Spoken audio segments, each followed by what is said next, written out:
or bi ñu defee sondage yi nekk na 17 kilomètres du 7 kilomètres donc ñun suñu offre boobu mënuñ ko téye ci quantité yooyu ñun nekk ci liggéey yu métti arbitrage bi ci sama niveau ñu def avenant boo xam ne total avenant yëpp ci marché yëpp 88 milliards la toll ñu yokk ko ci 568 milliards yooyu avenant yi mu ngi toll ci 15% du marché 15%. ba leen di xamal ne ay AIBD bañ koy def déjà def nañ 33% d'avenant laata may yegg si man. 33% fa li loi bi ñu wax fa nga mën a yem mënoo ko passé yeggoon na fa te bañu yegg see moom lañ ko yeggale yokkuñu ci benn dërëm. donc 15% yi moo waral tey ñu def avenant yooyu pour yeggali chantier bi mu nekk train boo xam ne électrique lay daw parce que def nañu ligne bi mais am na capacité daw aussi bés bu amoon par extraordinaire panne courant wala leneen mën na dawee gasoil parce que moom noonu lañ ko liggéey. donc voilà le problème du train beneen yokkute bi moo doon li ñu wax les impactés maanaam kër yi ñu laal. ñu ngi doon prévoir 15 milliards mais si biir dem nañu ba toll tey jii si 50 milliards li ñu jox ay doomu Sénégal diggante Ndakaaru Pikine ba Tëngéej Bargny parce que la ma wax gaañi mooy TER bi warul indi jafe-jafe askan wi kon lu mu métti métti nañu jàppale ñi nga xam ne laal na leen seeni kër même bu fekkee sax yenn kër yi ñu ngi woon déjà si domaine ferroviaire mais aussi comme dafa am ay pont route yoo xam ne day jéggi yoonu saxaar bi parce que TER dañ koy tëj dafa gaaw te courant bi ci ne mara détaillé donc du loo xam ne dañ koy bàyyi à l'air libre donc faw ñu tëj yoon wi te pont yi ñu defar ko ba nga xam ni dana nekk pont yu jaar yoon aussi oto du ci yéeg di daanu comme ni ñu ko daan gisee donc loolu moo tax impact yi dem na ba 50 milliards tey jii donc foofu la prix TER bi toll voilà mu ngi ci donc c'est 568 plus les 88 milliards loolu mooy option tranche ferme bi maintenant mu des tranche conditionnelle bu ñu ci yegsee mais bu boobaa la ci des du bare ndax foofu amul dëkkuwaay te it suuf si baax na melul ni diggante Diamniadio ak fii donc am nañu yaakaar ne diggante Diamniadio ak AIBD vraiment tranche boobu déjà 19 kilomètres la 17-19 forcément du mën a tolloog lii ñu jot a jàng jërëjëf président ñu ngi lay wax jërëjëf Khalifa it mi lay wax jërëjëf wala may jàll ci Maïmouna Ndour Faye da ngeen may rek ma fàttaliwaat li nga xam ne nii moom la ñu waxtaane woon ba tënk ko ngir waxtaan bi gën a neex il faut que li nga xam ne nii moom la ñu déggoo woon maanaam ñu respecté ko kenn bañ a posé ñaari question fa nga xam ne nii keneen benn question la fa am ndax boobaa day déséquilibrer un peu intervention yi te loolu bokkul ci li nga xam ne ni moom moo ñu taxoon jóg et puis ñu bàyyi xel également ci li nga xam ne ni moom mooy waxtu yi ñu am ngir amal waxtaan bi Maïmouna Ndour Faye waaw. ma lay remercier Cheikh Traoré président ñu lay nuyu di la jaajëfal ci ànd bi nga ànd ci jàkkaarloo bi ak ñun président tey ci wàllu koom-koom wàllu dette bi dafa nekk un vrai débat économique boo xam ne nit ñi d'accord ñu si bu ñu saytoo li nga xam ne moom mooy chiffres yi service de la dette bi dafa nekk di absorber 24 à 30% de nos recettes budgétaires waaye FMI ak Banque mondiale à chaque fois dañu naan non mën nañu soutenir dette bi bu fekkee ne prix pétrole bi yéegul bu fekkee ne taw bi baax na te it bu fekkee ne continuer ngeen mécanisme d'investissement yooyu mais pétrole bi ak taw bi mu nekk indicateur yoo xam ne dépendrul ci li nga xam ne ñun ñoo ko moom tey ji tey ñu nemmeeku 2018 ñu proclamé ko woon année sociale mais ñu nemmeeku manque de liquidité ci réew mi Sénégal yëpp dañu naan dëkk bi dafa metti ñu nemmeeku ne entreprise yu bari fayuñ leen seen xaalis arriéré de dette intérieure yi dafa bari ñu nemmeeku sax yenn entreprise publique yi ak yenn société publique yi dañu leen mettre sous perfusion loolu indi koom-koom ndax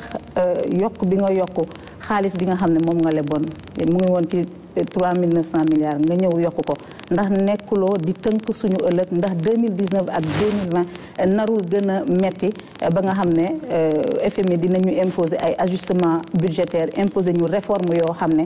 dafay metti ci sénégalais te ci bor boobu am na leneen lu ci yokku mu dem lu ñuy woowee surcoût boo xam ne dafa nekk ci TER bi wax nga ci sànq est-ce que surcoût boobu da nga ko estimer à 140 millions de dollars ñu ne 140 millions de dollars boo xam ne France dafa nangu lebal ko trésor public sénégalais en contrepartie Sénégal dafay geler li nga xam ne moom mooy redressement fiscal yi ñu defaloon société bii di Sodevol ak Copéol te ñu nekk ci wàllu gerte bi ak ñu jël marché lampadaire solaire yi jox ko waa Fonroche est-ce que loolu arrangement à l'amiable boo leen d'accord ak français yi en contrepartie ñoom ñu fayal leen surcoût 140 millions de dollars yooyu ci TER bi. soxna Maïmouna yaakaar naa ne li da nga boole lu bëree bëri ci benn laaj te dafa am lu bëri ay lu jaxasoo la il faut ñu leeral ko benn par benn parce que sinon rek dañu jaxase xel yi te méngoowul ak li am. d'abord fonds monétaire moom mooy ki yor saytu taxawaayu koom-koom ak dëgëraayu économie adduna bi yëpp moom ci boppam moo ne le Sénégal est à un risque d'endettement faible loolu dañ ko bind. kon bu ma wax ne fonds monétaire ak banque mondiale nee nañu lii ñoom la ñu wax répété ko keroog Paris ñun bu ñu amoon risque kon la ñu jëlee Paris duñ ko fa jëlee parce que nit ñi dugal seen alal ci réew duñ ko dugal foo xam ne alal ji day sooxe donc loolu dafa war a leer ne suñu koom-koom ak suñu soutenabilité de la dette maanaam kattan bi ñu am ci yor bor yi nga xam ne laaj nañ ko di ko liggéey amul benn jafe-jafe te ña ko war a wane ña ko war a juger ñoom ñoo ko wane. preuve bi d'ailleurs balaa ñu dem groupe consultatif dem nañ fi daaw def eurobond c'est la première fois Sénégal mooy ñaareel wala ñetteeli réew ci Afrique yëpp bu mën a lever 1 milliard de dollars pendant fanweeri at maanaam ñu lebal la 1 milliard ne la fii ak fanweeri at nga doog ñu ko fay loolu ku ñu wóolul dinañ la ko defal ku sa économie di sooxee doo ko am donc nañu nangu lenn quand même c'est-à-dire olof danaan loo bañ lëg nangu ne nopp yi guddi na quand même lu ñu bañ suñu politique nañu nangu ne tey suñu stabilité macroéconomique dafa dëgër ba tax confiance marché yi am nañ ko confiance partenaires yi am nañ ko ñaareel bi rythme de progression bor yooyu ngay wax diggante 2012 ba 2018 rythme boobu mu ngi toll woon ci 27,6% maanaam ci ni ñu progressé ci bor bi suñu jamono mu ngi ci 13,6% c'est-à-dire bien que suñu koom-koom moo ëpp doole parce que budget bi déjà diggante 2012 ak léegi dañ ko doublé c'est-à-dire koom-koom bi ñu am tey ak bi fi nekkoon du benn ci wàllu capacité ak wàllu tolluwaayu économie réew mi moo tax ñu def ren budget 4 000 milliards budget 1900 et quelque laa fi fekkoon un peu moins de 2000 donc amuñu benn problème de capacité d'endettement loolu dafa war a leer moo waral la ñuy yëkkati Paris ñu def ko maintenant nag ku mu neex mën nga ne woy Sénégal bori 2020 mooy gën a metti nangam loolu ay commentaire la bokkul ak ay fait yi mooy levé nañu ci marché bi 1 milliard de dollars pour 30 ans à 4,75%. C'est ça la réalité. 2011 ñu ngi levé 500 millions de dollars à 8,75. Donc la différence est facile à faire kon war nañu xool ban Sénégal moo gën a taxaw tey ji leneen li mooy li nga wax ci France ak Sénégal xam nga diggante réew du ni ngeen ko waxee te du nu ngeen ko foogee ay da ngeen may arranger fii ma fayal leen lii am nañu benn société fële boo xam ne dañ ko redresser ki ñu redresser fiscalement bu fayul dañuy def avis à tiers détenteur maanaam dañ koy bloquer kooku amul benn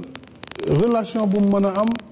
ak un appui budgétaire boo xam ne c'est fondé sur les relations entre les deux pays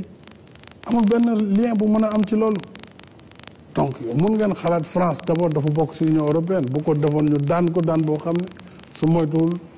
mooy jël ndaare ci Europe su ko defee ñu daan ko daan boo xam ne parce que dañu nekk dans un monde globalisé dañu nekk OCDE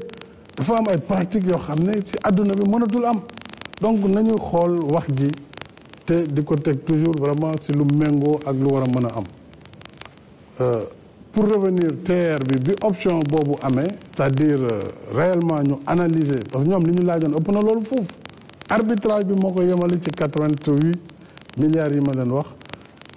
si loolu dañu laaj banque islamique laaj France aussi ñu mën a def un appui budgétaire mais appui budgétaire looy fay la du don totalement seulement nag bu ñu la ko joxee comme ni ñu banque mondiale joxee tey 180 millions de dollars pour la première fois en appui budgétaire mooy dañ la koy jox nga dugal ko sa budget parce que wóolu nañ sa gestion moo xam mu ngi dem ci fay ay salaire mu ngi dem ci leneen mais dina dugg ci budget bi ba nga xam ne dana la soulager te na nga koy fayee li ci ëpp don lay doon élément don li ci des crédit concessionnel lay doon donc loolu foofu lañ toll Sénégal dañu war a sant yàlla bi nga xamante ne alors suñu koom-koom permettre nañu loolu li nga wax ci dette intérieure bi tam li ñuy wax tension de trésorerie lan moo ko indi pétrole bi dafa yokk depuis daaw jéeg yokk bu metti su ma toppoon la loi du marché dama ko doon yokk mais depuis juróom-ñaari at maa ngi ci politique boo xam ne c'est le soutien à la consommation c'est le soutien au pouvoir d'achat des travailleurs et des Sénégalais donc ma résister ne du ma suivre tendance haussière gis ngeen li xew Europe ñu wax gilet jaune ñu ngi wax la ñu ngi wax li yu mel noonu moo koy indi donc bu fekkee ne yokkute am na te man réperté wu ma ko ci consommateurs yi mais Sénélec bi jënd courant bu cher boobu pétrole bu cher boobu di leen toggal courant te njëg bi sax ñu wàññi ko pertement boobu kan moo koy fay foog état bi taxaw ko fay ko compenser ko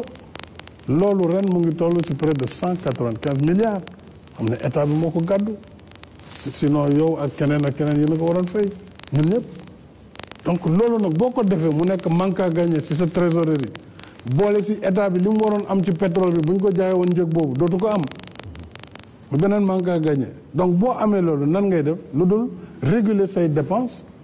tout en maintenant cap yi nga xam ne war nañ ko am ci croissance donc investissement public yi dañ koy def mais fonctionnement bi la ñu ralentir pour que ñu maintenir suñu déficit budgétaire bi nga xam ne warul passer 3,5%. donc tension de trésorerie c'est normal dans tout état boo xam ne ambition am toll na ni suñu ambition ndax tey jii marché yaa ngi dox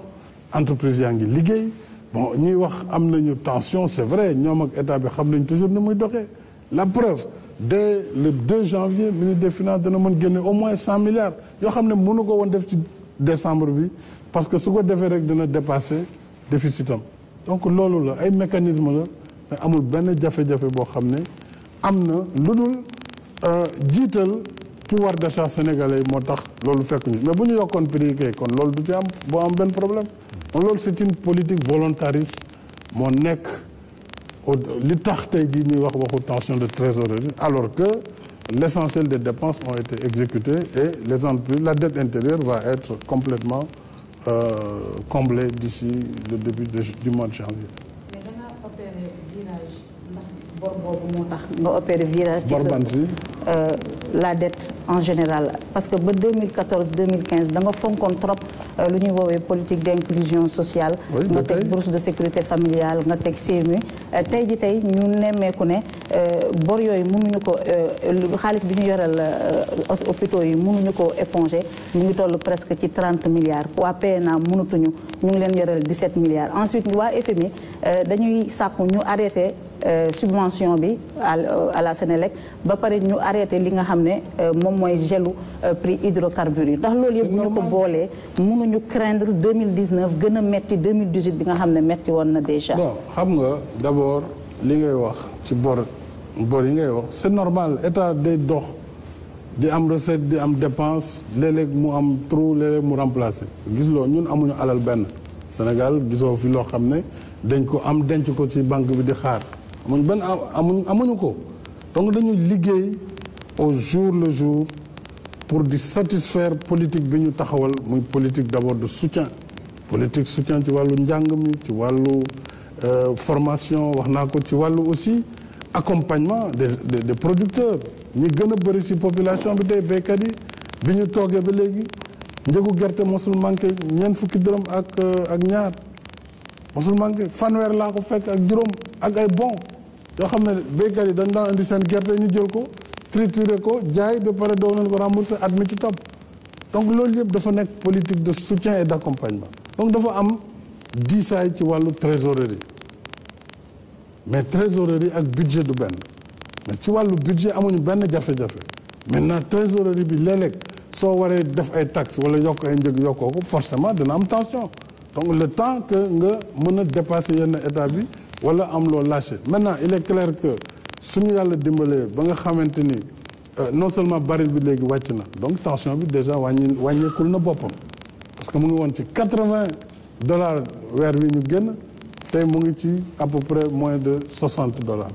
presque $55. Donc rien que jeu boobu rek dana tax ñun danañu allégé wu.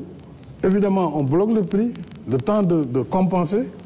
li nga xam ne waroon nañ ko def ci ay augmentation de prix. Donc loolu ce sont des ajustements naturels qui se font au jour le jour amul benn jafe-jafe mënul indi benn difficulté dès lors que ñun suñu cadrage bi ñu ngi ko téye ni ñu ko war a téye et que donc at bii di ñëw at bii di taxaw déjà wax naa la ne am nañu lu ëpp 200 milliards mu ngi banque centrale ci bu ñu levee eurobond bi mais bu fekkoon amuñu gestion peut-être devancé woon nañ ko daal di déraper ci suñu déficit budgétaire su boobaa bu ñu delloo ci banque yi dañu naan waaw c'est-à-dire fii la xarit non dañ koy téye donc ñu ngi doon jouer ni ñu war a jouer li ñu war a bloquer ñu bloquer ko li war a nekk dépense comme bourse de sécurité familiale ñu def ko c'est vrai suñu diggante ak poste war nañ ko xool diggante trésor ak poste parce que trésor mu ngi naan poste bi nii poste tam nee na man avance naa bourse yi saa yoon ma joxe ma fay te jotaguma loolu lu ñuy régler la c'est des questions ordinaires pour un État ordinaire donc tous les jours ministre des finances moom ak service yëpp dañu si liggéey loolu mënuñ jël benn jour ñu jël benn solde rek boo ko def débat national amul solo loolu méngoowul ak doxalinu État Sénégal daal ci gàttal koom-koom bi baax na macha allah dëgër na te cap bi wane nañ ko fa ñu jëm aussi baax na moo tax ñëpp ñu war a nekk suñu wet taxaw nañ tey pour jàppale ñu loolu mooy li nga xam ne mooy résumé bi mais jël benn détail yu tey wala poste bi am na fii solde nangam wala loolu c'est des détails pour un État parce que chaque jour solde bi day changé mais li am solo mooy ñu xool cadrage bi ak perspective bi te à ce niveau amul benn jafe-jafe boo xam ne war na nekk suñu kanam. jërëjëf président Maïmouna dëkk bu metti boo ci naka dëkk boo xam ne yow njëgu ceeb tey la nga koy jëndee mooy yées la nga ko daan jëndee juróom-ñaari at ci kanam dëgg la wala du dëgg njëgu suukar njëgu meew lépp lu ñuy dundee boobu ba léegi ñu ngi ko bloqué solde yi yëpp a yokk mais léegi méttiwaay bi dëgg la am na ñu amul liggéey ñun si ñooñu la ñuy fexe ñu am lu ñu xëyee pour ñu am lu ñu xëyee nag foog koom-koom bi baax entreprise yi ñëw si la ñuy liggéey état bi ci boppam moom ak secteur privé national liggéey nañu si 491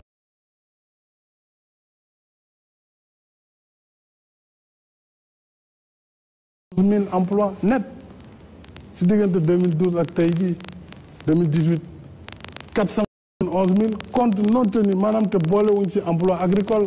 boolewuñ ci emploi secteur informel kon boo ne ma dëkk bi doxul loolu bu la neexee nga toog sa biir kenn dëkk bi doxul loolu ku ko wax tam kenn mënoon loolu dara. jërëjëf wax dëgg yàlla koom-koom bi mu ngi dox ku bëgg a liggéey aussi yaa ngi jéem a liggéey li des nag mooy ndaw ñi ñu bëri amaguñu liggéey c'est ça le débat xale yi itam gis nañ ne pour ñu am liggéey téeméer boo jël juróom-benn dong ñoo si am formation moo tax ñu changer paradigme ci wàllu njàng mi ak njàngale mi pour wut léegi formation professionnelle ñu ngi créer ay centres de formation partout ci biir Sénégal pour di leen jox ay métiers di leen jox ay bourses di def aussi DER di leen jox ay financement te DER boobu nee naa dinañ ko gën accompagner pour package yi gën a taxaw parce que emploi solde rek mënul nekk réponse parce que lii ñëw at mu ne ci liggéey ci di wutum liggéey téeméeri junni ak juróom fukk ci ay ndaw loolu état bi mënu ko recruter même secteur privé mënu ko donc foog ñu def emploi non salarié donc si loolu la ñuy dox di ci xalaat pour que emploi des jeunes vraiment ñu dox si jéego yi war pour que koom-koom bi gën a jëm kanam. jërëjëf président daal réew mi gën na tane quand même par rapport ak na ma meloon. voilà jërëjëf président. jërëjëf Maïmouna Ndour Faye également ñu fàttali rek ne pour waxtaan bi gën a neex dinañu respecter li nga xam ne ni moom lañ déggoo woon maanaam journaliste bu ne am nga benn question ak benn relance bu jeexee ñu jox keneen mu kii ndax li ñu war a wax lépp dafa bëri tey te sama gars yaa ngi toog di xaar nañ leen may rek ñoom tamit ku ci nekk am loo ci sànni ñu jox kàddu gi Mohamed Gueye bu Le Quotidien. jërëjëf Cheikh. président maa ngi leen nuyoo président maa ngi ñëw ci PSE maa ngi dellu ci PSE bi biir PSE wax nga ko protection sociale dafa nekk volet boo xamante ne bu am solo ci biir PSE te maa ngi fàttaliku daaw da nga ni woon ne ñii nga xamante ne ñooy bénéficier bourse de protection sécurité familiale da nga leen di yóbbu ba 400 000 adhérents. C'est ça. waaye gis nañu ne ba léegi ñu ngi ci 300 000 may bëgg laajte ndax tension de trésorerie bi ñuy wax moo tax 100 000 adhérents ñëwuñu wala programme boo xamante ne da nga ko bëgg a yemale ci 300 000 yooyu bu ko développer de façon à ce que nga annulé ko voilà. Et puis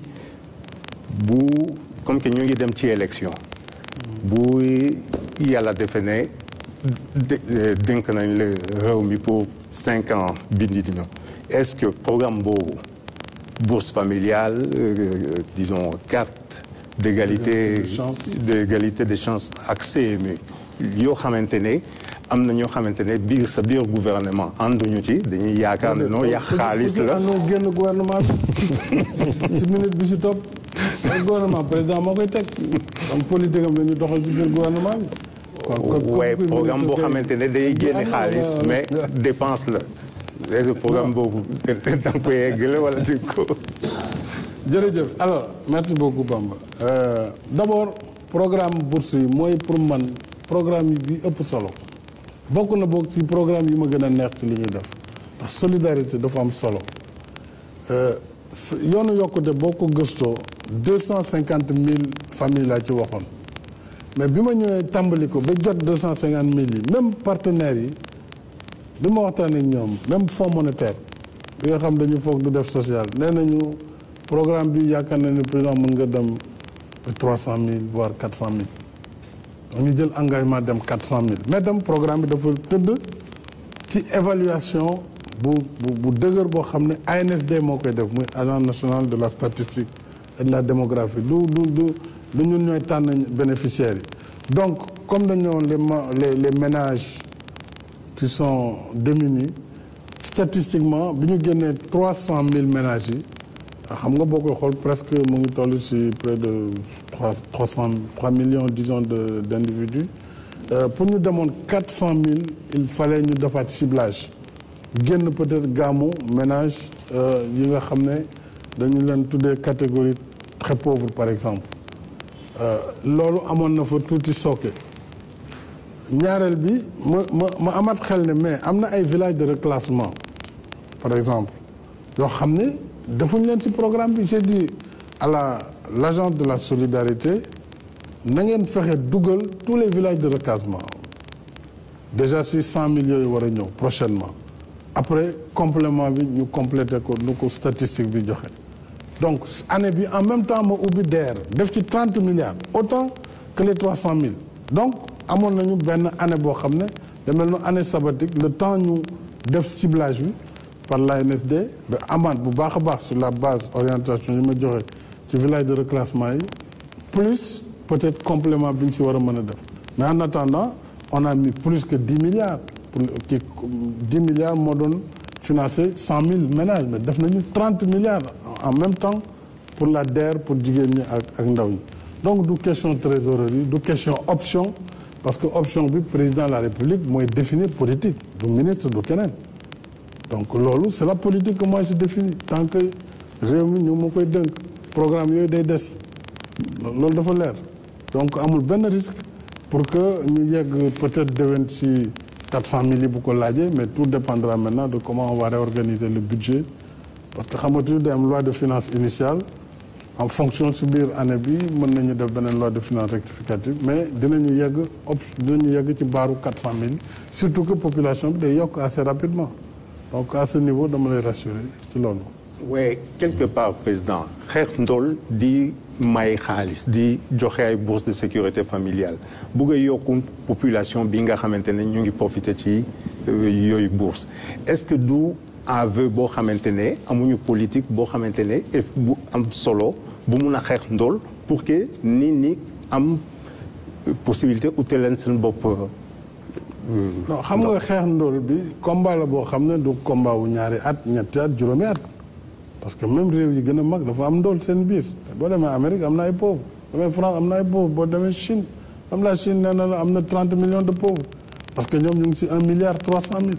waxatuma la ak suñu dëkk yi ñun ñu ngi ci 43% à peu près tey jii donc loolu pour nga xeex ko du diiru juróomi at danaa fi jógee du jeex clairement donc combat yi dafay am ay combat d'urgence mooy PUDC te programme d'urgence yoo xam ne day faj ay coono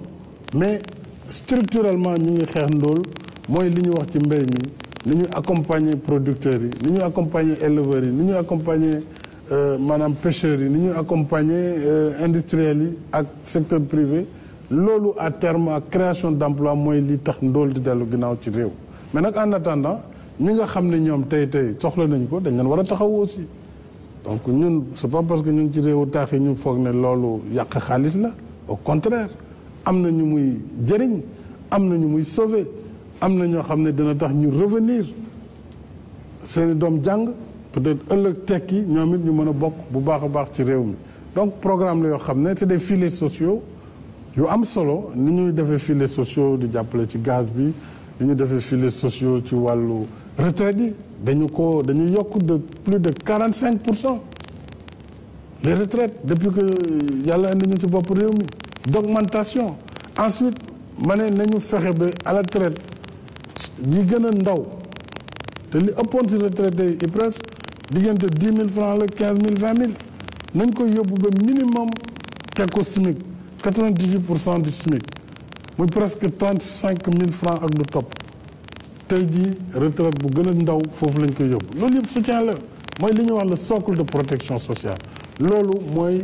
li gën a am solo ci liggéey bi may def du rek raay autorail bi wala pont yi wala autoroute yi déedéet mais jàppale doomu aadama yi ci seen wér-gu-yaram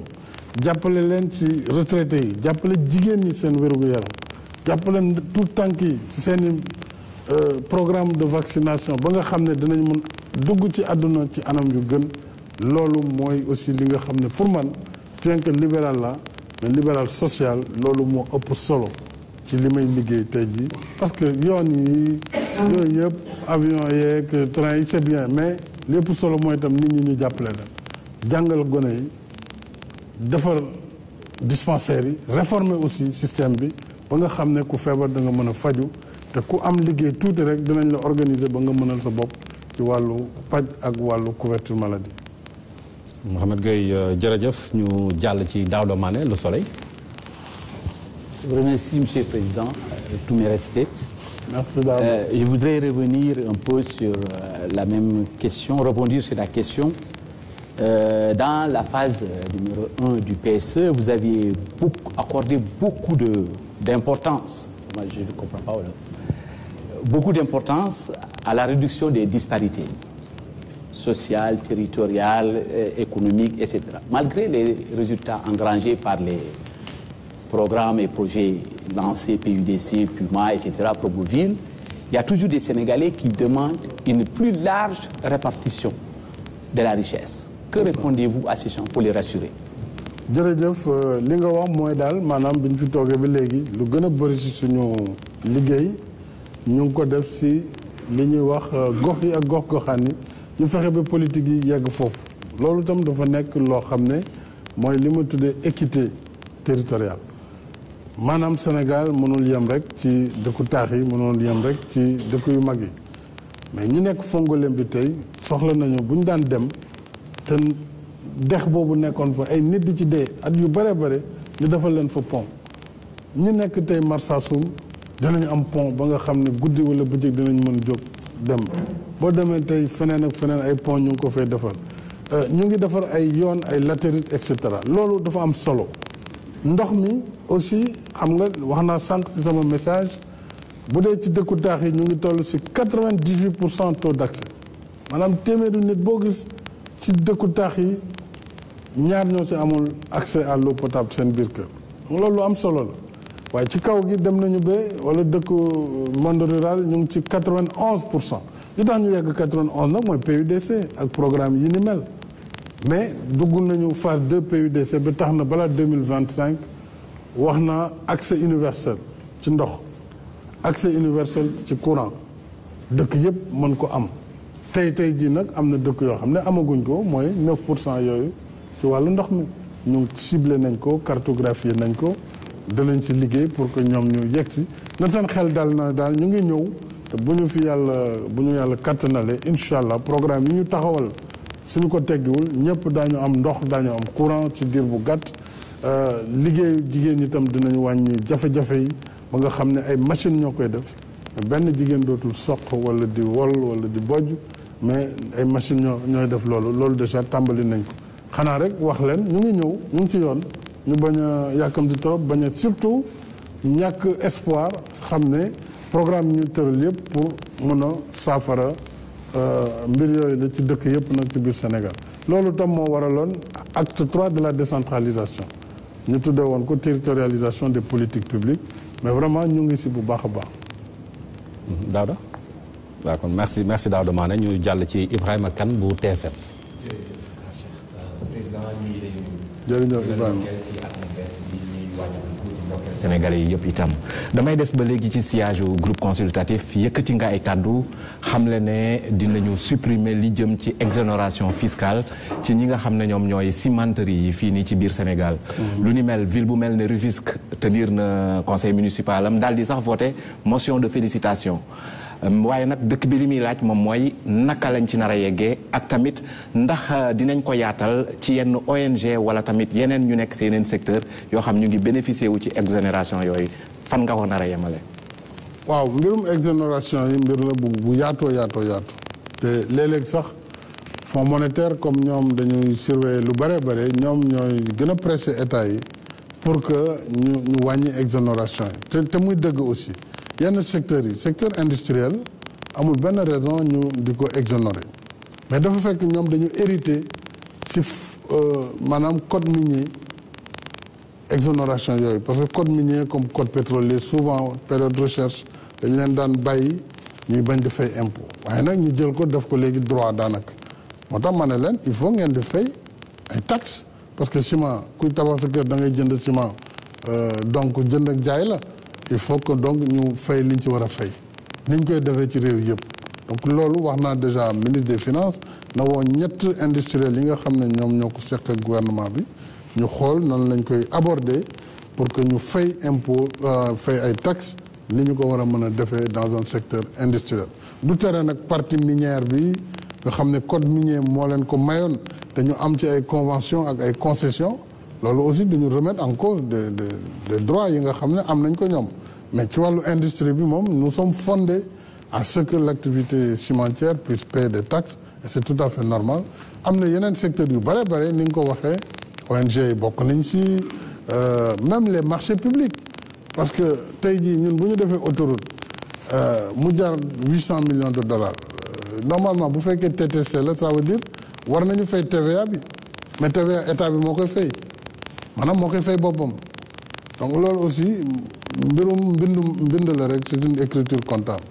mais ci wàllu orthodoxie comptabilité publique ñoom dañuy bëgg ñu tracer ko sinon dañu naan exonération la mais en fait suñu bopp la ñuy exonérer sinon comme je dis souvent au ministre des finances su fekkee am nga espace budgétaire bi def ko mais ça suppose que da nga yow yaa koy fay mu dugaat sa kees mais exonération dëgg-dëgg yi ñu war a xool mooy yi nga xam ne du état bi mais ay yeneen acteur la te peut-être am na aussi activité marchande bu ko lal donc loolu moom ñu ngi koy saytu bu baax a baax pour que bu ñu génnee budget bi ñu mën a gën a yaatal l'assiette fiscale parce que loolu mooy tax ñu gën a am capacité mën a réaliser li ñu bëgg a réaliser ci réew mi. voilà c'est bon amul relance. kon ñu jàll ci Cheikh Diaby bu 2STV. jërëjëf Cheikh Traoré président maa ngi lay nuyu. jërëjëf Cheikh na nga def. di la gërëm di la sant di la wax meilleurs vœux. merci beaucoup meilleurs vœux à vous aussi. merci président. alors Ibrahima xaw na koo junj sànq. ci groupe consultatif bi ci secteur privé bi laa bëggoon ñëw ndaxte ci sa biir wax secteur privé bi nee nañ dañu xaw a tiit tuuti parce que sax xaw nga tensé tuuti maanaam secteur privé nga xam ñoo fi nekk rawatina retard yi nga xamante ne nemmeeku nañ ko ci université bi nga xam ne ñu ngi koy tabax fële ca Diamniadio mu di université ba Amadou Mahtar Mbow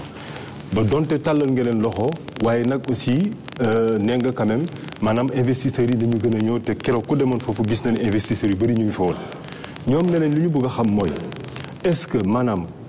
am nañu ay garantie yoo xamante ne investisseurs yi bu ñu ñëwee nagam ñoom du ñu am problème parce que aussi chaque pays a besoin d'un secteur privé fort te ñoom gis nañu maanaam dañuy sooxe amuñu financement bu doy te mbir mi doxul noonu moo tax ñu bëggoon xam est-ce que am nañu ay garantie yoo xamante ne bi maanaam ñooñu bu ñu ñëwee dañuy importer expertise bi fii ci Sénégal wala boog am na yenn contrat yoo xam war nañ ko signer de telle sorte que ne ñoom affaire bi du leen léser. jërëjëf Cheikh d'abord bu ñu jël benn secteur privé bi ñu ëmb ko ci benn mbuus ne dañu yéex ci liggéey wala loolu bu ñu ko defee def njuumte parce que si suñu secteur privé am na si ay jàmbaar mais si ñoo xam ne boo leen santé liggéey dañ koy def ci anam yu gën a rafet donc loolu amul benn jugement bu mooy def boo xam ne c'est un jugement mais am na ay chantier yu tardé loolu ay entreprise la bon donc man li ma def recommandation la même pour les compagnies internationales secteur privé international bi donc du ñëpp ñoo baax du ñëpp ñooy liggéey bu gaaw donc nañu éviter di caractériser négativement suñu secteur privé wala di jox ay bonus secteur privé étranger ci biir am na ñu farlu ñu dëgër am na si ñoo xam ne aussi boo leen joxee liggéey duñ ko def c'est la vérité wala boog dina tardé ci biti itam am na secteur privé gis nañ ko ba tey pont bii ñuy dox tey ji Transgambie beneen société espagnole moo ko yoroon mënu ko woon yóbbu société sénégalaise moo ko yóbbu muy Areski ñoo ko mottali donc exemple la ngi noonu buy wane liggéey TER bi gaar yi ay sénégalais ñoo koy def te ñu ngi koy def ci anam bu gaaw a gaaw ak yeneen yoo xam ne mënoon nañ leen lim tey ci ay vraiment jàmbaar ay capitaines nationaux d'industrie donc vraiment man damay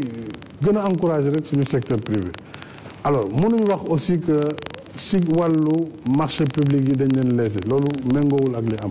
tey boo jëlee marché public yi boo xayma part bi ñëw si nationaux yi moo ëpp fuuf liy dem ci étranger yi ginnaaw li nga xam ne ci ay fonds Exim Banque ñoo koy joxe loolu c'est différent parce que Exim Banque yi réew yi bu ñu demee ba mënal seen bopp dañu naan man danaa financer samay entreprise mu ngi mel ne tey Sénégal bu pétrole bi demee ba bëri tuuti ak gaz bi ñu mënal suñu bopp mën nañ ne bépp secteur privé bu dem ci beneen réewu Afrique wala ci biti am fa marché war a jëlee fii ay produits ñun danañ financer à hauteur de 85%. loolu mooy li am par exemple bu ñuy wax autoroute Ila Touba Chine bu ko financé ak plus de 85% li ci ëpp ay entreprises am ñoo koy def loolu c'est normal mais fexe nañu déjà même ak Chine suñ koy def employé léegi li ci ëpp sénégalais yi ñoo koy def wala au moins moitié ñaareel bi day am contrat maanaam sous-traitance boo xam ne aussi danañ saytu conditions yi dem nañ sax ba di gën a pousser vers la co-contractance maanaam sénégalais bi ñëw day bokk ak ñeneen ñi mu ngi mel ni TER bi ñu def marché rail yi benn sénégalais la CSE Yapirail turc la ak Eiffage dañ ko contracté ñoo bokk prix donc sous-traité wuñ sénégalais bi donc loolu ñun ñu ngi koy réglé ñaareel bi li ma leen wax sànq ci le contenu local ñu ngi waajal loi bi ci lépp lu jëm ci pétrole gaz dinañu fexe ba yenn secteurs yi lépp lu jëm ci logistique pétrolière lépp lu jëm ci environnement bi danañ fexe ba entreprise nationale wala boog communautaire parce que léegi dañu nekk ci communauté UEMOA tey jii sénégalais moom malien bi wala ivoirien ñoo yem ay àq ak yelleef ci suñu réew loolu mooy suñu accord tout comme sénégalais mën na dem installé wu Côte d'Ivoire wala dem installé wu Niger wala feneen donc entreprise communautaire la ñu war a wax sax parce que wax sax léegi préférence nationale en fait c'est impropre si fi ñu suñu accord d'intégration toll tey mais loolu ñu ngi ciy liggéey xëy na dinañu gën a affiner critères yi ba nga xam ni peut-être bu ñu defatee appel d'offre entreprise communautaire bi nationale maanaam dana amaat ay bénéfices yoo xam ne dinañ ko mën a jàppal li ci des itam mooy ñu fexe ba di lépp loo xam ne ñoom mënaguñ ko def su keneen ñëwee ñu boole ko obligatoirement ak entreprise nationale mais loolu dinañ ci waxtaan ak secteur privé bi pour xool nan la ñu ànd ak ñoom liggéey parce que ñoom it seen njëriñu réew mi la parce que seen alal ci réew mi lay des donc war nañ leen si mën jàppale. xanaa benn laaj rek laa bëgg laaj président benn relance quoi waaw moom lay doon ci li ma laaj mu jëm ci li nga xam moo di quand même taux de croissance bi ndax bëri na coow ndax xool nañu taux de croissance bi. coow amu si de. nee nañu de xaalis bi yëpp day dem bitim réew. mënul am benn coow xam nga. wala Ndiaye dina naan coow lu ci pëndub teen bi gars ñi amul baag ñoo ko waral non mais mënul am coow parce que taux de croissance lu ñu calculer la dañ koy calculer mathématiquement du ñun ñooy tëb rek le temps la déedéet du demee noonu. c'est des calculs très sérieux ANSD du càggan gouvernement Sénégal lay liggéey li muy def dafa dañu waat te bu ñu deful lu war dañ leen di retirer seen agrément ci monde bi.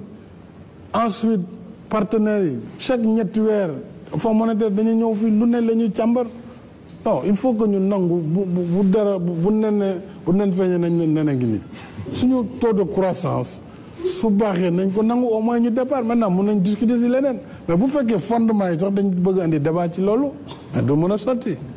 donc taux bi moom ala kulialin ëpp na daaw 7,20% la ren jàpp nañ ne dina dem minimum 6,8%. leneen li mooy ñeenti at yi weesu juróomi at yi bu ci ne bu ñu defee moyenne bi ëpp na 6,6%. loolu c'est acté donc loolu mënul am débat maintenant nag bu ñu bëggee ñu waxtaanee leneen mais taux yi moom mënuma nangu débat ci loolu. loolu leer na ko Cheikh ñu lay wax jaajëf mu nekkoon président laaj bu mujj bu ñu amaloon ci wàllu rubrique bi ñu jagleeloon économie muy koom. ñu ubbi beneen rubrique rek mu jëm ci wàllu politique laaj bu njëkk bi Cheikh Yérim Seck bu Yérim Post moom moo koy amal. président d'abord maa ngi lay gërëm ci dalal bi ñu dalal. jërëjëf ndax sa waxtu yombul donc boo ñu dalalee jël waxtu mel ni war nañ la gërëm maa ngi lay présenter samay vœux ci année bi. di ñaan 2019 yàlla na yàlla defal li gën ci yow. defal réew mi li gën ci moom. président déglu naa bu baax sa discours. parti bi ma gën a frappé sa discours mooy fi nga jeexale ndax fi nga jeexale da nga jeexal ci waxu njiitu réew da nga taxawu njiitu réew wax ni réew mi ñoo ko moom ñoo ko war a sàmm ñoo ko war a dëgëral te sama responsabilité man en tant que président de la République mooy dëgëral lool ci foofu nag laay tàmbalee pour poser la question ndax dañoo jëm ci élection yoo xam ni coow lu baree bari dina am élection ak coow ñoo ànd. waaw ndax du gulet. ndax gis nga waa PDS nee nañ da ngaa tëj Karim Wade kaso pour mu bañ a bokk ci élection yi waa Khalifa Sall yi ni da nga jël seen leader tëj ko kaso pour bañ a jàkkaarloog moom te ñu ngi dégg Ousmane Sonko mu naan am na information ni conseil constitutionnel ñu ngi def ay manœuvres pour génn ko ci élection yi yow en tant que président de la République nga xam ni constitution bi daf la dénk stabilité réew mi maanaam jàmm réew mi lan nga nar a def lan nga xalaata def pour que comme ñi la jiitu woon élection yi di ñëw jaar ci yoon ci calme ni ñu koy waxee ki gagné ñi gagné félicité ñi ki gagné loolu mooy sama. jërëjëf Cheikh Yérim laaj bu am solo la xam nga d'abord politicien dafay faral te loolu du Sénégal rek saa yu ñu ko laalee rek mu ne wàllu politique la justice est aux ordres de l'exécutif boo demee France da nga ko gis boo demee Amérique keroog yàggul diggante président Amérique ak même waa Cour suprême ba waaye di naan président bi naan gaa ñi seen juge yi dañu xaw a politique nangam ñu leen ne non non Cour suprême Amérique duñu def politique etc donc loolu du lu bees ci àdduna bi parce que homme politique yi dañu jàpp ne en général ñoom waruñu leen considérer comme citoyens normaux yi parce que république bi dafa am ay chartes yu ko ŋànk muy ñetti pouvoir yoo xam ne pouvoir exécutif mooy wàllu président de la république ak gouvernement bi ci élection la ñuy jotee seen pouvoir ci élection lañ koy ñàkkee askan bi moo leen di jox confiance pouvoir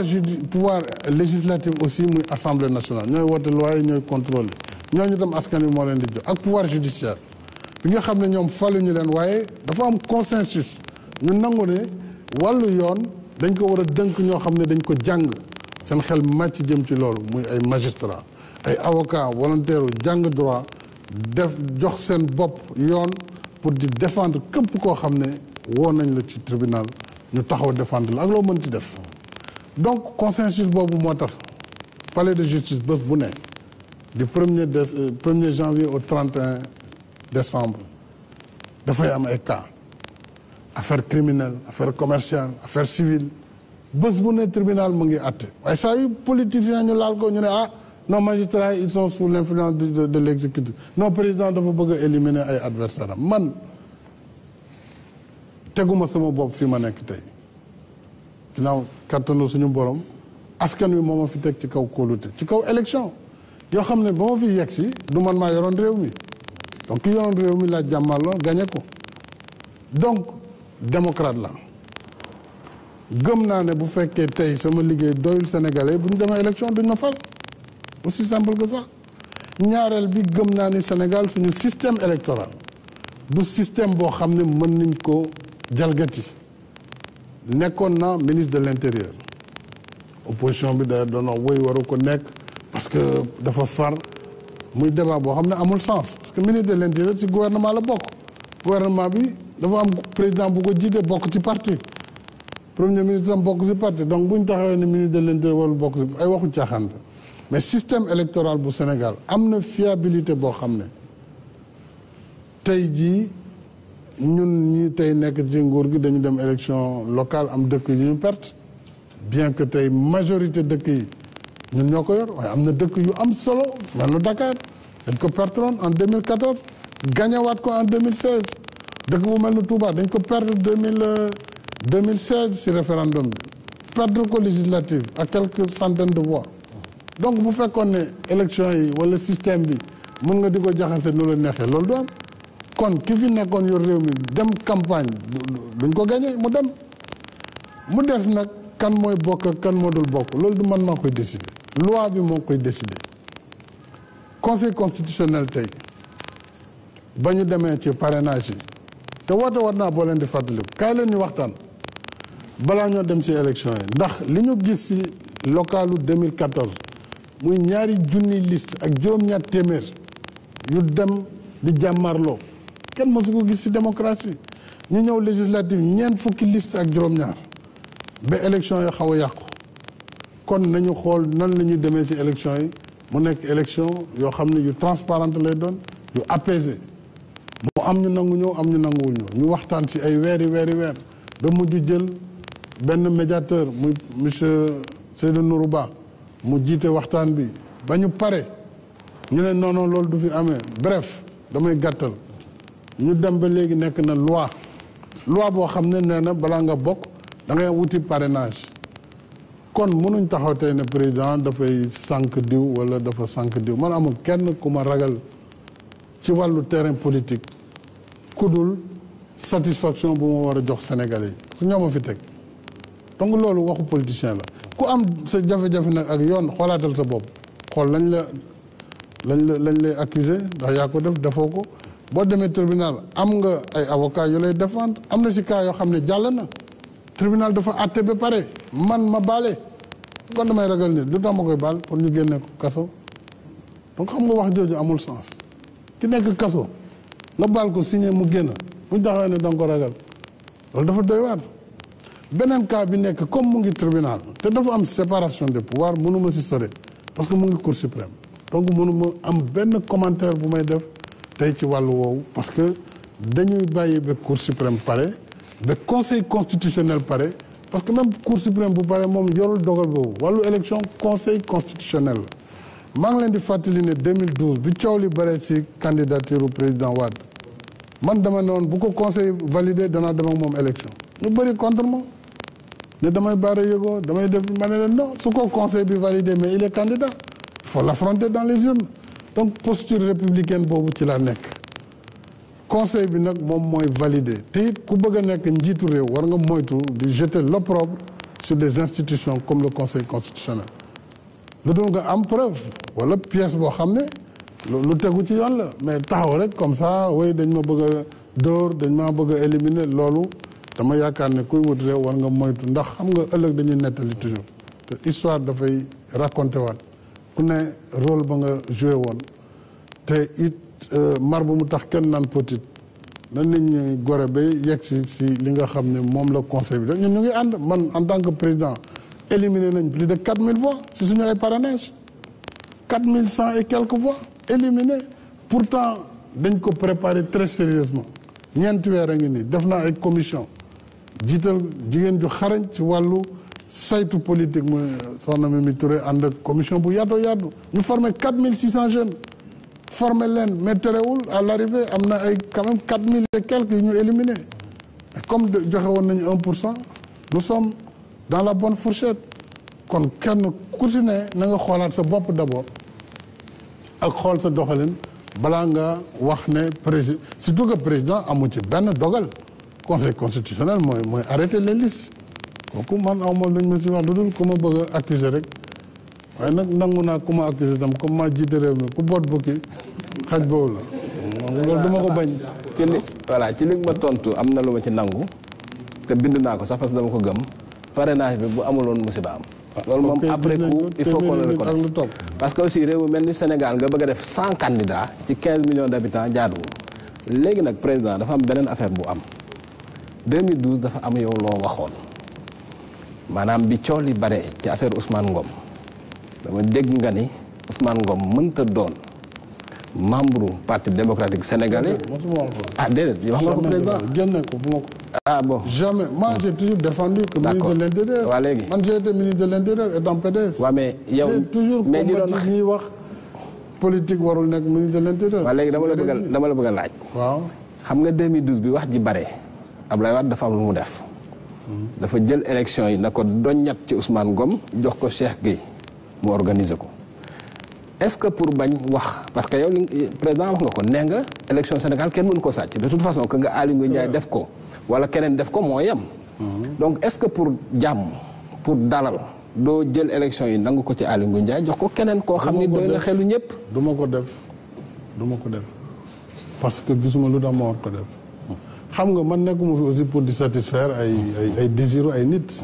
je suis pas là pour ça. loolu aussi dafa war a leer. tant que li ñuy def mu ngi jaar ci yoon alors man ci yoon boobu lay jaar yoon nag mën na metti parce que li tax ñu gagné élection du ay la preuve ministre bi ci boppam dara la mënalul waa partem gis nga ministre yu organisé woon seen président daanu ministre de l'intérieur dara la mënalul président am su fekkee ne amul ñu ko sénégalais yu ko wotal donc kooku c'est un faux débat lu dul Aly Ngouille def erreur moom ci liggéeyam parce que il est APR loolu du tax ñu jële ko foofu jamais de la vie. président au moins loolu dama bëgg mu leer. jërëjëf Cheikh jërëjëf président ñu continuer ci politique ba léegi jox kàddu gi François Xavier Thiaw bu rajo Sénégal International. voilà jërëjëf Cheikh Traoré président ñu ngi lay nuyu. jërëjëf alors ñaari laaj laa lay laaj keroog dama dégg bi ngay jox grand prix chef de l'État aux enseignants. ngay lancé appel waa santé. dëgg la nga ne yaa ngi leen di jox rendez-vous avril. incha allah. bu soobee yàlla avril balaa boobu élection yi dina ñëw. waaw. lu waral président xalaat ne avril moom moo fi toogaat nekk président de la république est-ce que élection yi c'est déjà gagné d'avance est-ce que président dina xalaat benn instant mën a perdre élection yi moom mooy première question. non teguwul foofu xam nga avril bi bu ma ko waxee c'est parce que d'abord ñoom dañu nekk ay syndicats yoo xam ne ñu ngi xeex depuis bu yàgg. def plan d'action yu bare bare. ma ne leen jamono ji jàpp ma ne nekk na jamono yu favorable pour ay discussions ay négociations comme dañuy dem élection février da ngeen di bàyyi ba élection yi jàll mars déjà ci ay gouvernement la ñu nekk ba avril 4 avril passé ñu doog a jublu nag ci loolu mais état continuité la donc su ma koy wax mën na nekk man mën na nekk sama gouvernement bu fekkee ne leneen la aussi muy leneen mais c'est la continuité de l'état la état bi mënul taxaw donc avril incha allah bu ñu génnee 4 avril le gouvernement j'espère que ça va être mon gouvernement devra être face aux syndicats pour mën a nag teg waxtaan woowu nga xam ne dafa dépasser cadre santé d'abord may gërëm syndicats yi parce que dégg nañu appel bi ma leen lancé te loolu vraiment maa ngi leen di sant bu baax di leen gërëm parce que réew aussi ñun ñoo bokk réew mi te vraiment ils ont été sensibilisés ci message bi ma leen wax nee naa leen war ngeen xool xale yi ñu war a vacciner war ngeen xool itam situation santé population yi te contexte bi fi mu toll ay revendication xeeju si dañu bàyyi ba jàll élection yi su ko defee ñu toog teg sur la table la question du régime indemnitaire parce que dérèglement dafa am ci fonction publique tey foo ñu teg lépp ci table ji xool yan saafara la ñuy indi parce que dafa am ñoo xam ne ñoo ëpp fuuf ay avantages ñeneen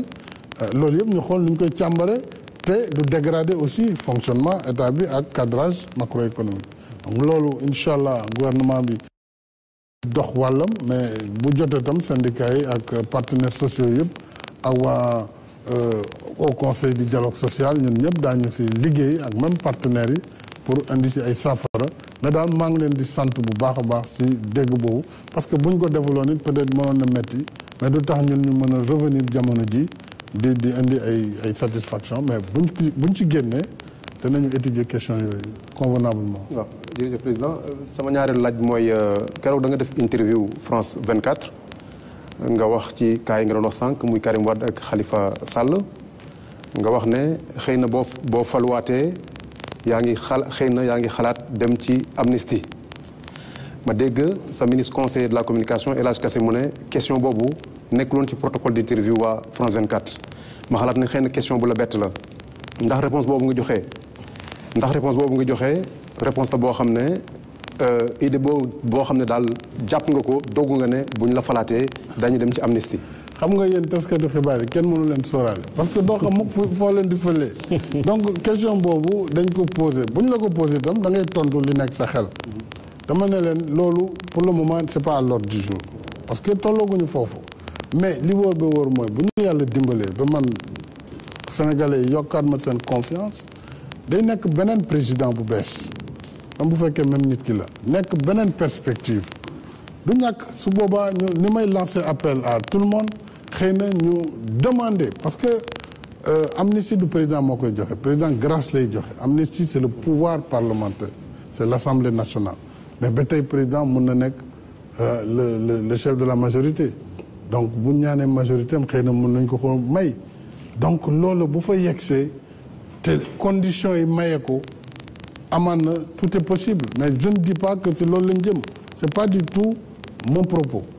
comme ça ñu lever bépp équivoque ci wàllu woowu mais bu ñu fa yegsee lu yàlla indi rek ñu xam ne loolu la mais pour le moment tollooguñu foofu. merci François-Xavier Thiaw Aliou Diarra. président toujours si politique bi nee nga Sénégal élection mënuñu ko njuuj njaaj ñu yaakaar ne aussi mun nañu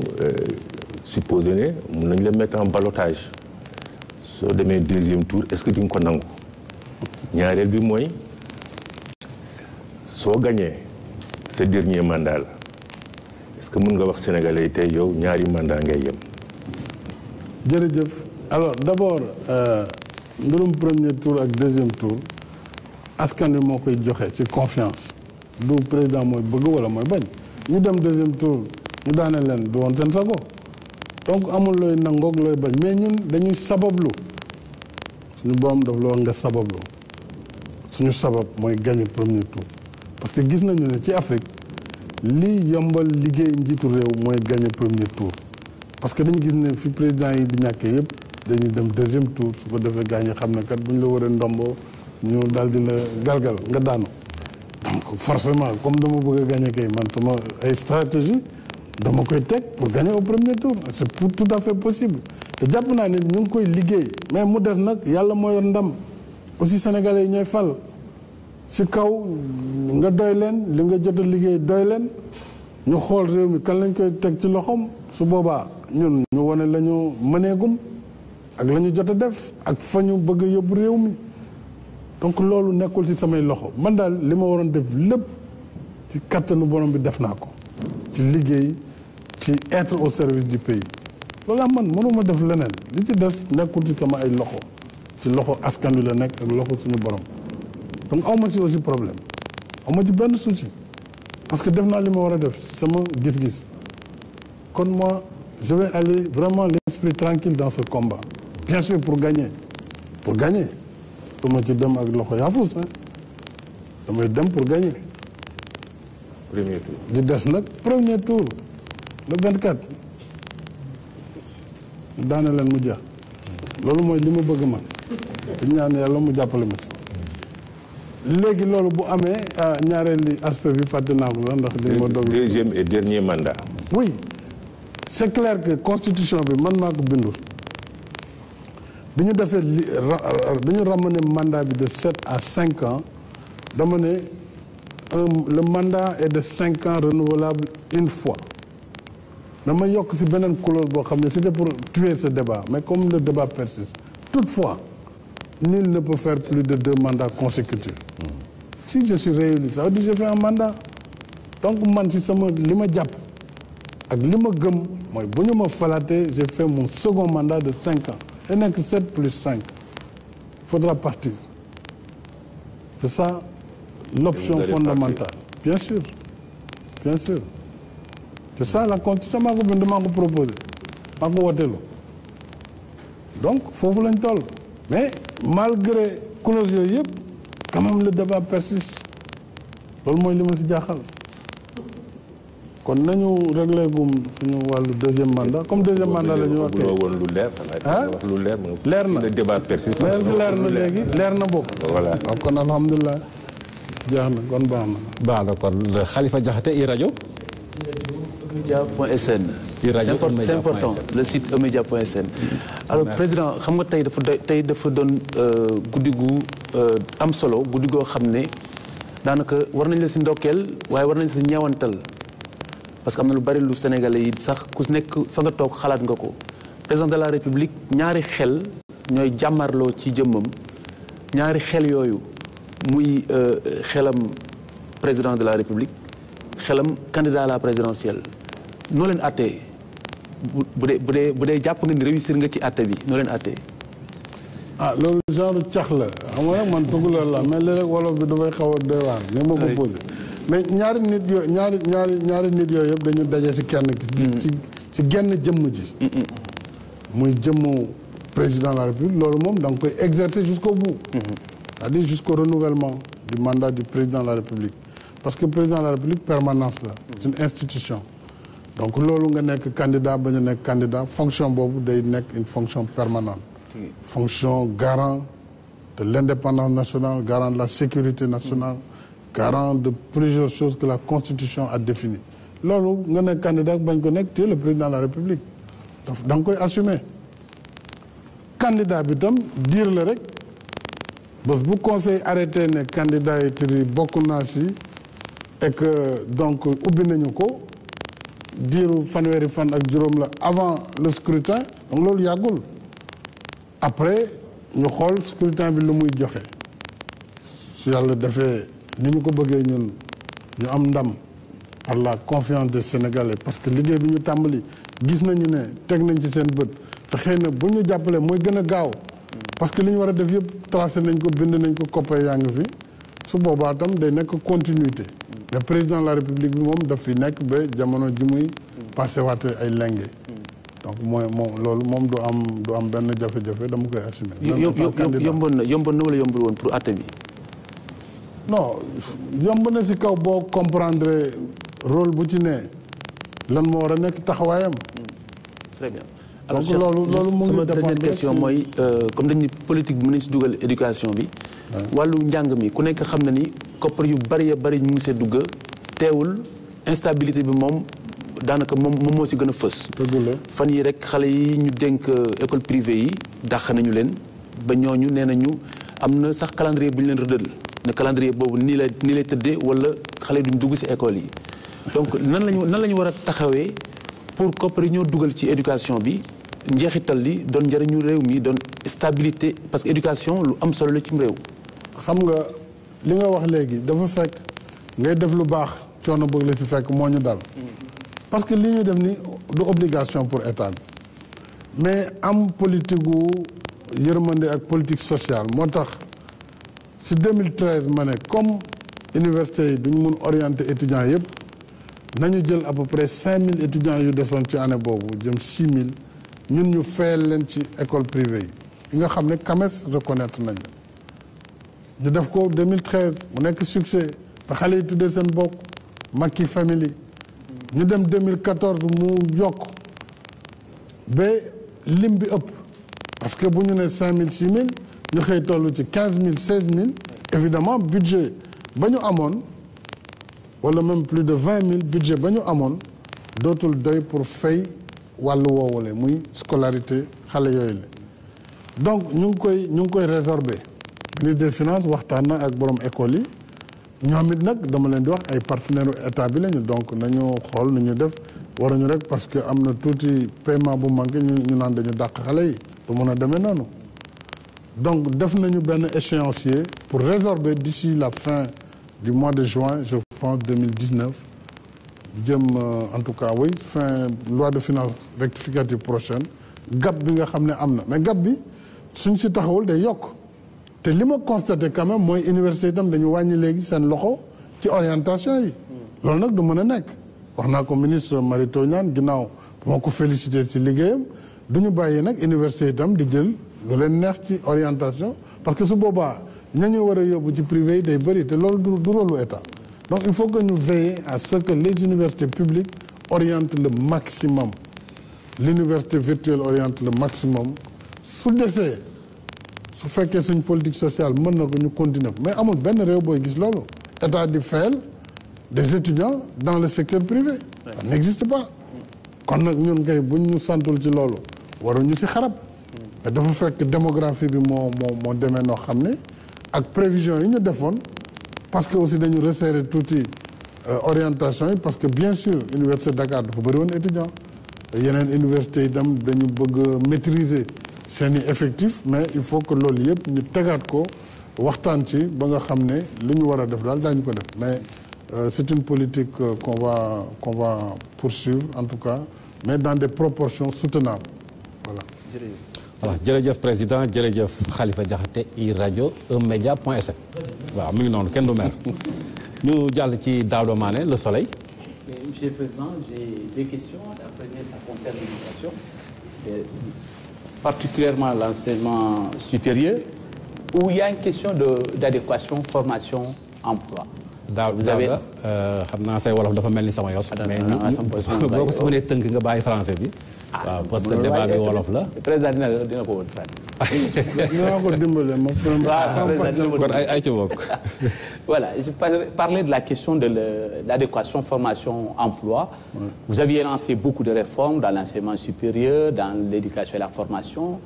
Il y a des pas qui sont faits, mais il reste encore la question est permanente. Qu'est-ce que vous voulez faire pour accélérer le processus? La deuxième question, ceux qui vous connaissent, Monsieur le Président, disent que vous êtes un guide. Hein? Un guide qui est toujours au devant de la scène, qui montre l'exemple. Qui est votre modèle? Au Sénégal ou ailleurs?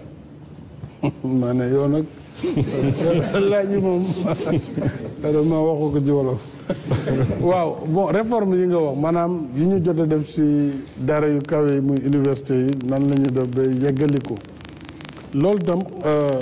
xam nga bi ñu yegsee 2013 dañu taxawal concertation sur l'avenir de l'enseignement supérieur ñu càmbar njàngale mu kawe mi gisi nag ay lu bare mais conclusion yi wane na ni suñu bëggee suñu njàng mi jëm kanam il faut que mu am ay changement benn si la ñu defee woon changement ci wàllu droit d'inscription yi quand même pour que ñu yokk pédagogie bi ñaareel bi wax nañu yokk branche scientifique yi li ñuy wax enseignement des mathématiques des sciences et cetera parce que réew aussi li koy jëmale kanam léegi xarala la moo xam ci wàllu technologie de l'information de la communication wàllu numérique wala wàllu industrie recherche innovation il faut ñu orienter tuuti njàng mi ci fànn yooyu loolu ñu ngi ci réforme yooyu mais réforme du li ñuy def ci diiru ñaari at wala ñeenti at donc luy continuer la ñu ngi koy def ministère bi recherche scientifique ak innovation def nañ ci loo xam ni ak maanaam la carte universitaire tax na ba Union africaine dënk ma en tant que président du Sénégal tey le comité des 10 chefs d'État yi war a liggéey ci wàllu enseignement scientifique ak innovation en Afrique donc am na lu ñu ciy def ak ci wàllu éducation danañ continuer effort yooyu pour que njàng mi gën a méngoo daal ak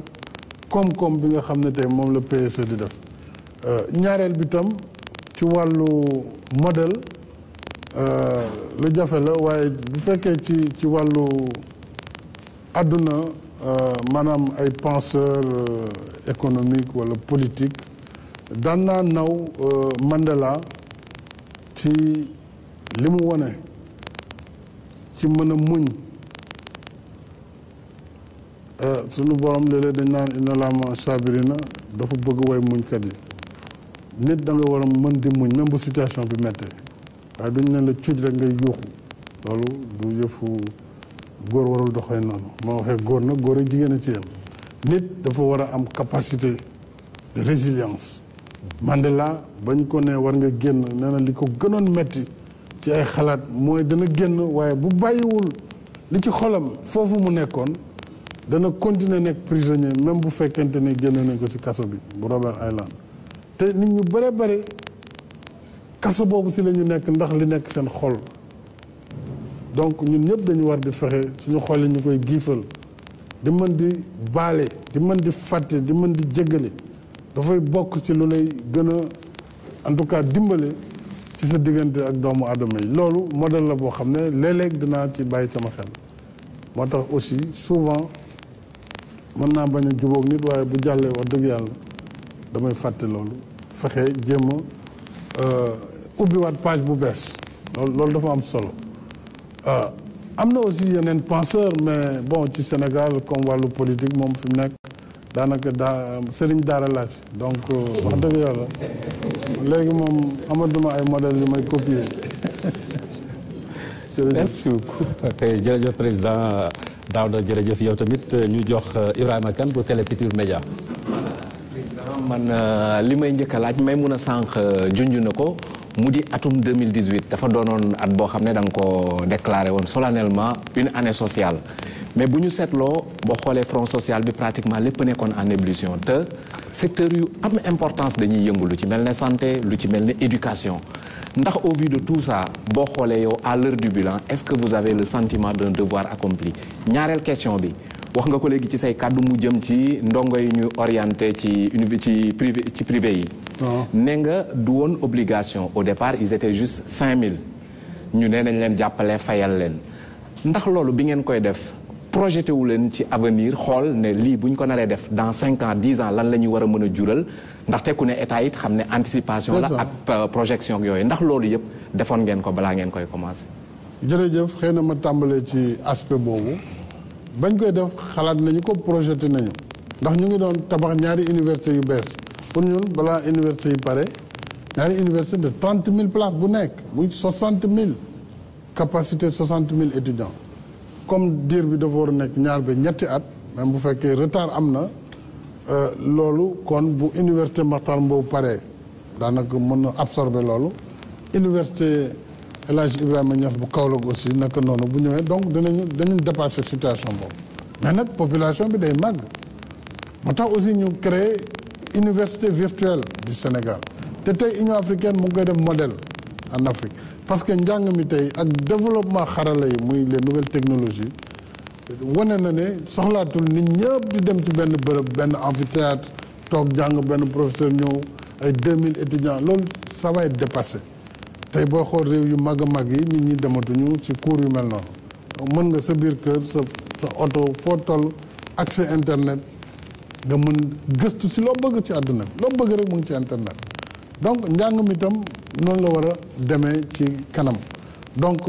université yi ñu tabax nii bu ñu paree ak ISEP yi muy institut supérieur d'enseignement professionnel am nañu suffisamment de capacité pour le moment fii ak diiri fukki at ba fukki at ak juróom absorber tey le flux des étudiants